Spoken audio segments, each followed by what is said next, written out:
খালেদা জিয়ার বিদেশ যাত্রা, জনদুর্ভোগ এড়াতে নেতাকর্মীদের প্রতি বিএনপির নির্দেশনা। আসসালামু আলাইকুম দর্শক শ্রোতা, আজকের ভিডিওটা আপনারা দেখলে সত্যি অবাক হবেন, কেননা ভিডিওর মধ্যে এমন কিছু নিয়ে আলোচনা করা হয়েছে যা সত্যি অবাক করার মতোই। প্রথম আলোর একটি অফিসিয়াল পেজে একটি নিউজ পাবলিশ করা হয়, জানিয়ে থাকবে আজকের বিস্তারিত আলোচনা। তো দর্শক শ্রোতা, বেশি দেরি করবো না, মেন ভিডিওতে চলে যাব। তার আগে আপনাদের কাছে আমার ছোট্ট একটি অনুরোধ, যারা আমার চ্যানেলে নতুন দর্শক আছেন তারা অবশ্যই আমার চ্যানেলটা সাবস্ক্রাইব করবেন এবং অলরেডি যারা সাবস্ক্রাইব করে রেখেছেন তাদেরকে জানাই অসংখ্য ধন্যবাদ।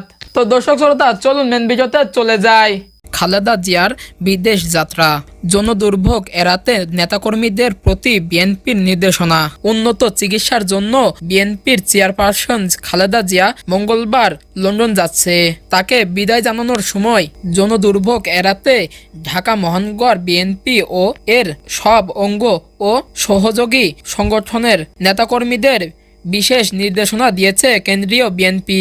মঙ্গলবার রাতে বিএনপির জ্যেষ্ঠ যুগ্ম মহাসচিব রুহুল কবির রিজভী স্বাক্ষরিত এক সংবাদ এ নির্দেশনা দেওয়া হয়েছে। এতে বলা হয়েছে, খালেদা জিয়া মঙ্গলবার 7 জানুয়ারি রাত 8টায় তার গুলশানের বাসা থেকে হজরত শাহজালাল আন্তর্জাতিক বিমানবন্দরে রওনা হবে।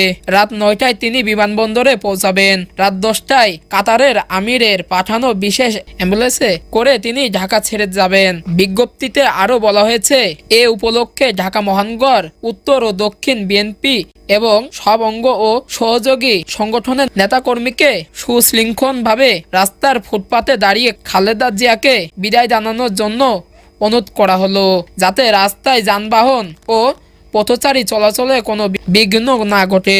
এর আগে বিএনপির নেতারা জানিয়েছেন, সব কিছু ঠিকঠাক থাকলে মঙ্গলবার রাতে 10টায় কাতারের আমিরের পাঠানো বিশেষ এয়ার অ্যাম্বুলেন্সে করে তিনি ঢাকা ছেড়ে যাবেন। তো দর্শক শ্রোতা, আশা করছি সম্পূর্ণ ভিডিওটা মনোযোগ সহকারে দেখেছেন এবং ওখানে যা বলা হয়েছে তা নিশ্চয়ই বুঝতে পেরেছেন। ভিডিওটা নিয়ে যদি কোনো মন্তব্য থাকে আপনাদের কমেন্ট বক্সে জানাতে পারেন। আজকের ভিডিও এ পর্যন্তই। পরবর্তী ভিডিও না আসা পর্যন্ত ভালো এবং সুস্থ থাকবেন। আল্লাহ হাফেজ।